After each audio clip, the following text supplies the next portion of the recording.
¿Qué tal? Les habla Jorge Gestoso. Bienvenidos. En el programa de hoy, ¿qué podemos esperar que suceda tras la absolución del presidente Donald Trump en el juicio político en su contra? Se lo preguntamos a nuestro invitado, el abogado Joseph Maloof. Joseph Maloof, una cálida bienvenida al programa. Gracias por tenerme. Joseph, ya se sabía de antemano que se necesitaban 20 republicanos que votaran en contra del presidente para destituirlo y los votos no estaban. ¿Para qué hicieron todo ese proceso? Bueno, mucha gente se pregunta lo mismo. ¿Por qué lo hicieron si sabían que no iban a poder destituirlo? Y la respuesta es que el proceso de un juicio político no solamente deja al presidente con ese récord permanente. Casi como una mancha negra, como dice Pelosi. Claramente una mancha negra. Recordémonos que ahora estamos hablando del primer juicio político con el presidente Andrew Johnson. Nadie conoce de Andrew Johnson fuera del hecho de que fue enjuiciado políticamente. Entonces la mancha le va a quedar. Pero más que todo es poder presentar a los testigos que rindieron testimonio en contra de que el presidente no quería que testificaran, como el teniente coronel Vindman, como la embajadora Yovanovitch, y toda esta gente que testificaron, el embajador Sondland, que dio testimonio claro y un testimonio incriminante en contra del presidente, revelaron en frente de toda la nación lo que el presidente trató de hacer con Ucrania. Yo creo que si no hubiera habido ese proceso, el presidente lo hubiera escondido todo, hubiera reclamado victoria completa. Y yo sé que la gente usa la palabra absolución, pero no es absolución para mí. Hubieron 48 senadores de 100 que pensaban que él era culpable.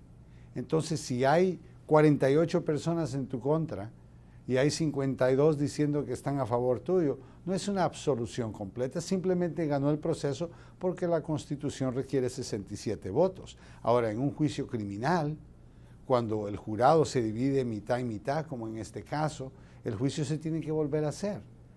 Tiene que ser unánime la decisión. Ahora, como es un juicio político, el presidente va a poder reclamar haber sido absuelto. Pero en mi opinión, no solamente la mancha, pero el hecho de que un senador republicano votó en su contra es un récord negativo.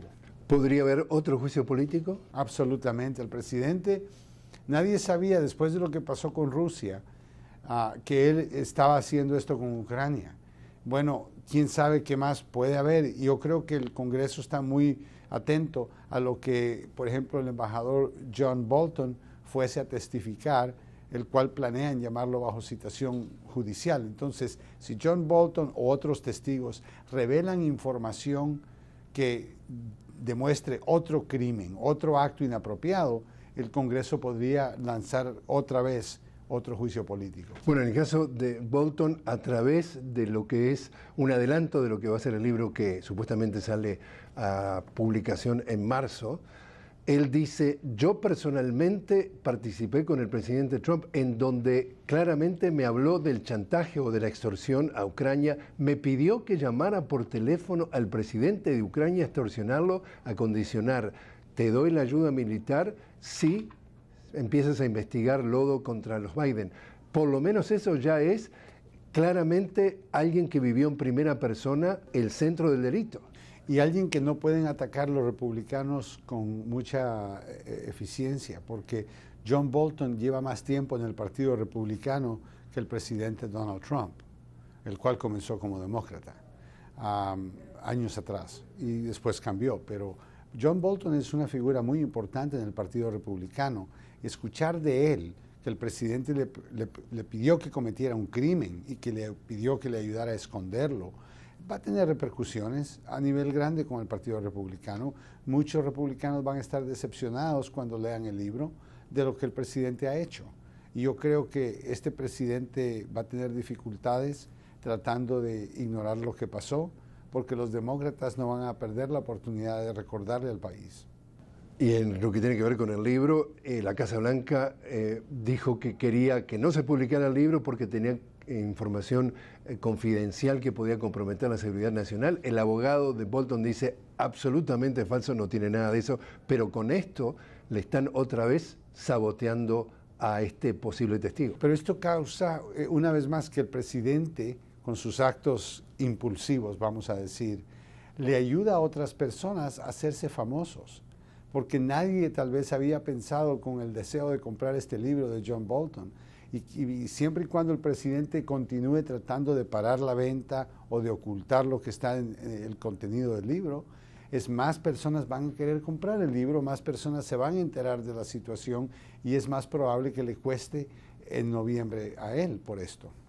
Hablábamos de que esto era un juicio. Viene el presidente de la Corte Suprema de Justicia de los Estados Unidos, supuestamente la máxima autoridad en cuanto a justicia, John Roberts, y les obliga a los 100 senadores que integran el Senado, bajo juramento, a actuar como jurados y ser absolutamente imparciales. Correcto. Salen protagonistas claves de ese Senado, como es Mitch McConnell, el líder de la mayoría republicana, y Lindsey Graham, prácticamente el mejor amigo de Trump, a decir de antemano, yo no pienso ser imparcial, yo lo voy a exonerar o yo lo voy a absolver. Entonces, ¿esto era qué? ¿Una farsa, un circo? Desgraciadamente, esta nueva política en la que nos encontramos ahora en Washington aparenta ser un circo, parece un circo. La realidad es de que los fundadores de esta nación, especialmente James Madison y Alexander Hamilton, querían tener un proceso de un presidente, llegar a sentirse muy empoderado y abusa de su posición, que pueda ser eficazmente removido de oficio. Y pensaban que el Senado, donde los miembros sirven por 6 años y tienen menos presión política de ser reelegidos, y son menos personas, y son 2 por cada estado, elegidos por todo el estado. Es difícil ganar las elecciones como senador, y consecuentemente los fundadores pensaron que iban a poder ser imparciales y que iban a poder aplicar la ley correctamente. Esas palabras para mí tienen mucho significado. Yo representé muchas personas en el proceso criminal en donde las acusaciones en contra de ellos meritan mencionarse, ¿no? Hay un proceso donde hay testigos, donde hay pruebas, donde hay audiencias y donde la gente tiene que ser imparcial. El jurado tiene que mirar a esa persona, no importa si es latina, blanca, negra, no importa si es rico o pobre, verlo con los ojos de inocente hasta que las pruebas comprueben que esa persona es culpable. Eso no lo vimos acá y eso se perdió con la nueva política y la polarización que existe en Washington. Y estoy de acuerdo, el único senador, Mitt Romney, que juramentó, republicano, que juramentó ser imparcial, al final dijo, yo para ser imparcial tengo que encontrarlo culpable. Los otros senadores, muchos dijeron, bueno, él es culpable, pero no es suficientemente serio para sacarlo de oficio. Y es en donde obviamente le tienen temor a que el presidente les cause a ellos perder las elecciones. Y dejan la imparcialidad de lado. Y la imparcialidad se desaparece instantáneamente. Te invito a hacer una pequeña pausa, Joseph. Estamos conversando con el abogado Joseph Malouf sobre lo que podemos esperar tras la absolución del presidente Donald Trump en su juicio político. Y cuando regresemos, ya empezaría la revancha del presidente Trump a todos quienes de alguna forma testificaron en su contra. Hablaremos de eso. Ya regresamos.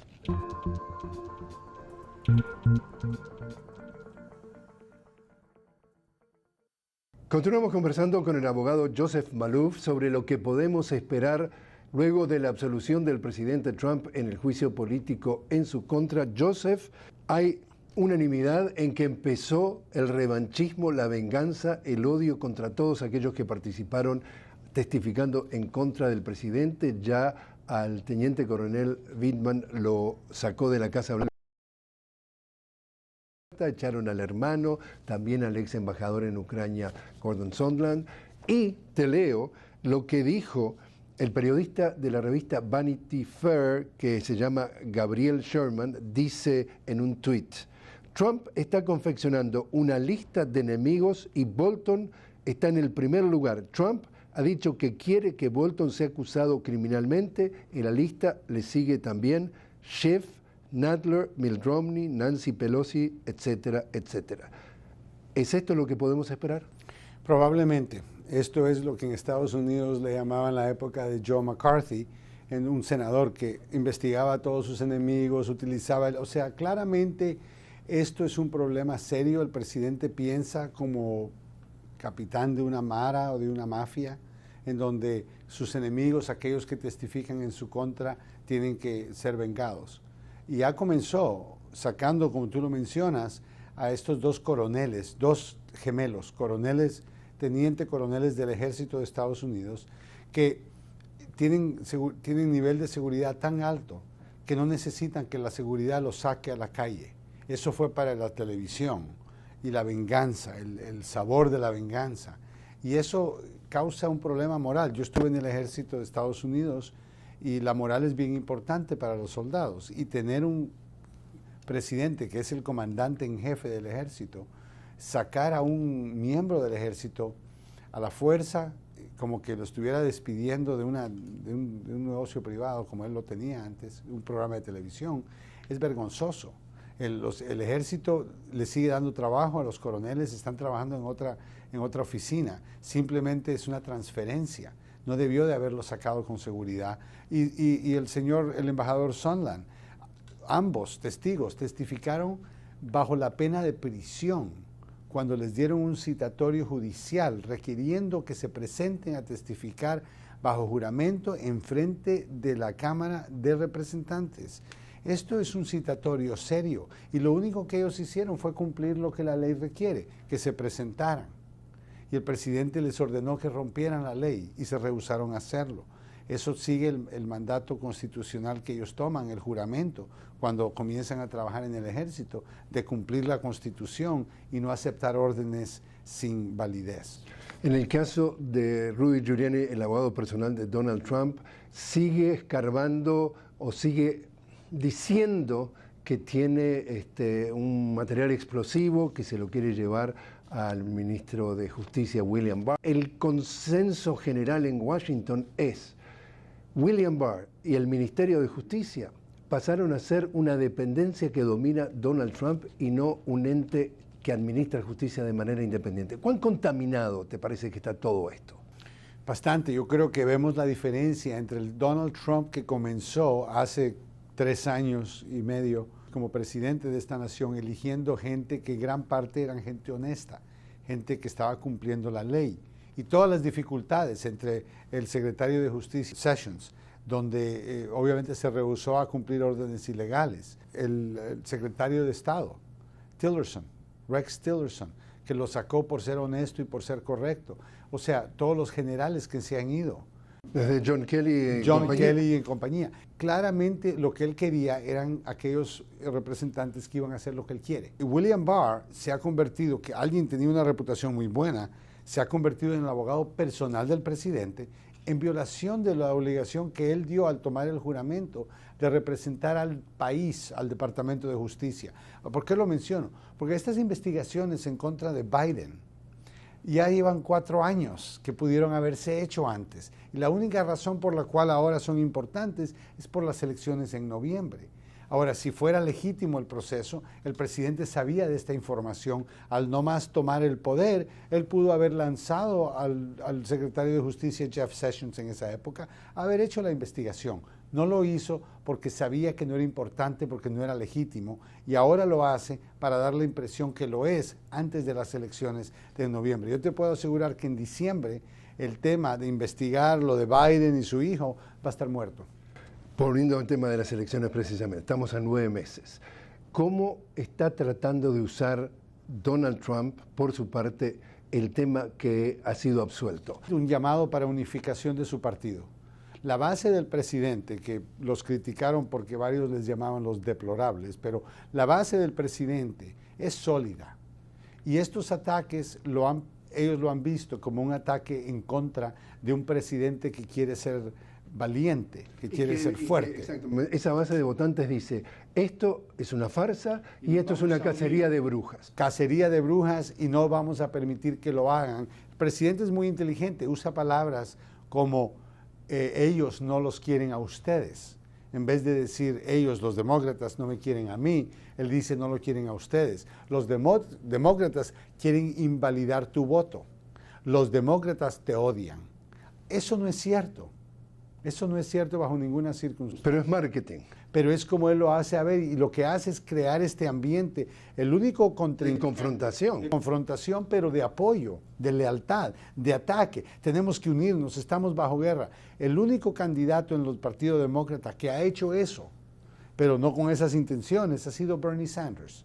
Bernie Sanders tiene los Bernie Bros, que son los hermanos de Bernie, que esencialmente son personas que luchan por él, batallan por él, van a trabajar todo día y noche por él, y ese tipo de energía va a ser necesario para ganarle a Donald Trump.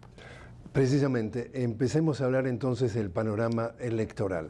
Estamos hablando de 9 meses. Se realizaron en el día de ayer, martes, nada menos que las primeras primarias en New Hampshire, solamente entre Iowa y New Hampshire, para que la audiencia tenga alguna idea, solamente tienen el 4% de la totalidad de los delegados, o sea que si bien es más representativo o más simbólico que efectivo, acá lo que se está tomando es relativamente poco. Pero ya de todas las tendencias que tú ves, ¿cómo ves el tema demócrata en sí primero?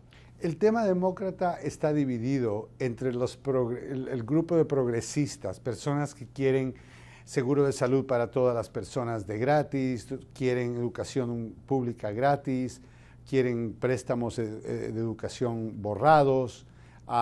Son deseos buenos, no voy a decir que no, pero obviamente el costo es lo importante y están los moderados. Los moderados dicen, perdón, los primeros entonces serían Sanders y Warren. Sanders y Warren serían los progresistas.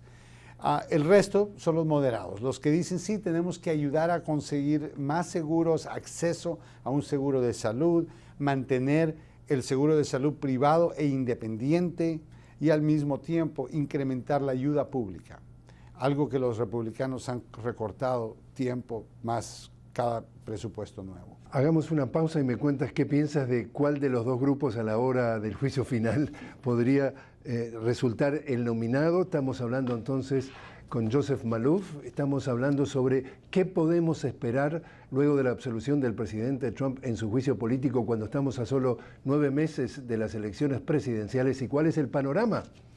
Ya regresamos.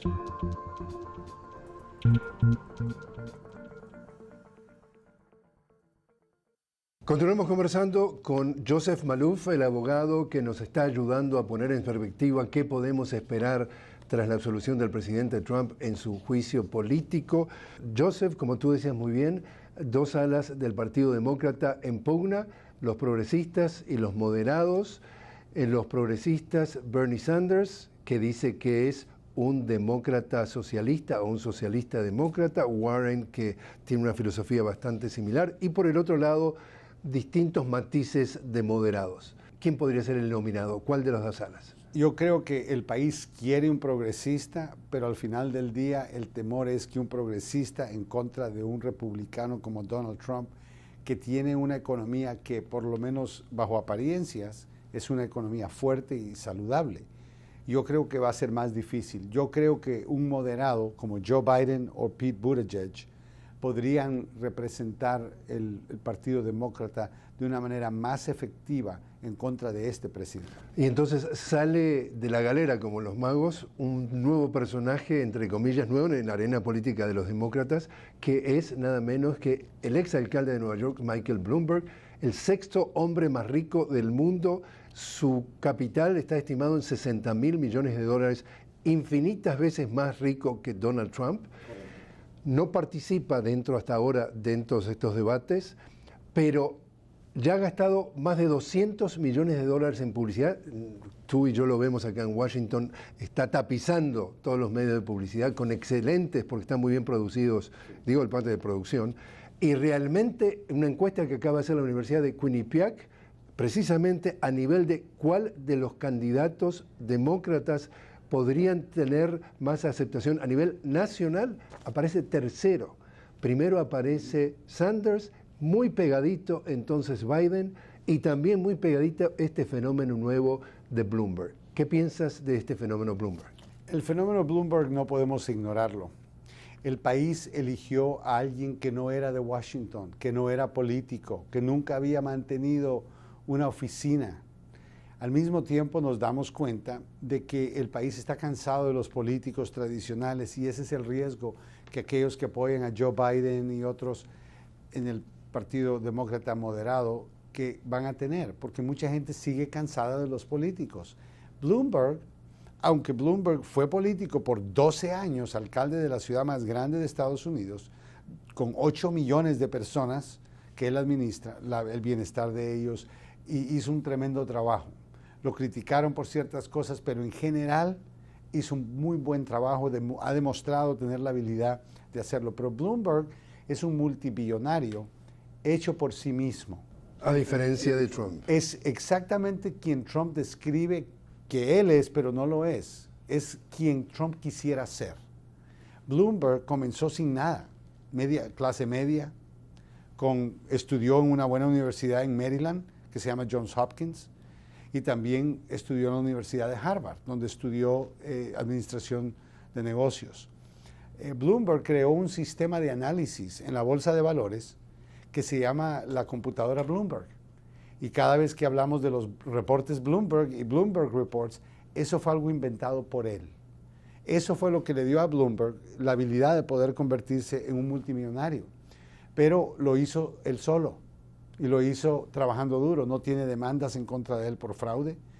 Como Trump, que tiene 3.500 en su contra. Exacto. No ha tenido universidades que después la cierran por tener no un programa de educación, pero fraudes, líneas aéreas, todas estas cosas económicas que Trump ha hecho, que han fracasado. Bloomberg no tiene una cosa que él ha hecho que ha fracasado. Y por eso, en contra de Trump, Bloomberg podría ser el contrincante más feroz y el que más podría ganarle. Pero es un poco temprano poder decirlo, porque Bloomberg solo ha cogido este porcentaje de apruebe con los comerciales de televisión. No lo hemos visto en un debate que en prontos días podría ocurrir en Nevada, y entonces ver cómo la gente se siente con él. Me recuerdo las elecciones pasadas, cuando él dio un discurso en frente del Comité Nacional Demócrata, en donde él habló específicamente de quién era Donald Trump, y lo describió como un charlatán, como un fraude, como un mentiroso. Y yo creo que ese tipo de confianza que él da y la manera en que él habla, Trump no ha visto todavía, nunca lo vio con Hillary Clinton, y yo creo que eso va a ser mucho más difícil para él. Un multimillonario, Donald Trump, otro multimillonario, todavía más multimillonario que él, disputándose la presidencia de los Estados Unidos. ¿Qué mensaje habla de la democracia del país cuando, en definitiva, los únicos que se podrían llegar a disputar el poder son dos personas que no necesariamente están directamente conectados con el ciudadano de a pie, la persona común? Bueno, mira, en parte no creo yo que estamos perdiendo el proceso democrático de elegir a una persona libremente, porque es el deseo del país, porque tienen dinero. Ahora, Bloomberg está comprando propaganda. Hay otros candidatos que ofrecen la oficina, esencialmente, para que les den donaciones, y entonces ahora deben favores. Muchos podrían decir que elegir a Bloomberg es más democrático que elegir a un Buttigieg que está recibiendo miles de millones de dólares de gente rica. ¿Okay? ¿Por qué? Porque él está poniendo su propio dinero. Él está diciendo que él no tiene obligación a nadie. No está casado con nadie. No está casado con nadie de antemano, no le debe obligaciones al NRA, no le debe obligaciones a otros grupos. Él lo está haciendo por sí mismo. ¿Qué otra intención puede tener una persona? Le da fuerza, le da legitimidad. Y recuérdate que Bloomberg ya estuvo en Nueva York por 12 años. Sabemos quién es él, sabemos cómo administra un gobierno. El presidente Barack Obama muchas veces habló bien de Bloomberg, hizo proyectos con Bloomberg. A propósito, él cogió todas esas entrevistas y las puso en un comercial. Y ahora tienes a Barack Obama que aparenta estar endorsando a Bloomberg, aunque no, porque no ha endorsado a ningún candidato. Pero hablando bien de él. Pero hablando bien de él, y yo creo que se lo merece. Yo, una vez más, el hecho de que él es inteligente, que él puede medir al país y que él puede lograr un 15%, ¿por qué no ser el presidente de Estados Unidos? ¿Por qué no poner a alguien inteligente en la Casa Blanca? Alguien con dinero que no va a ir a buscar dinero por sí mismo, que no va a buscar propaganda para sus hoteles y tomar vuelos para jugar golf en la Florida, costándole al país $1 millón diarios. O sea, esto podría ser una mejor opción a tener a Donald Trump y no necesariamente regresar a la política de antes, que yo creo que el país está rechazando. Por último, ¿tu vaticinio quién gana? Bloomberg, podría ser. Yo creo que estoy casi seguro que si él utiliza su inteligencia y el dinero que está hablando de utilizar que el país puede elegirlo fácilmente. José Maluf, muchísimas gracias por haber estado con nosotros. Gracias por tenerme.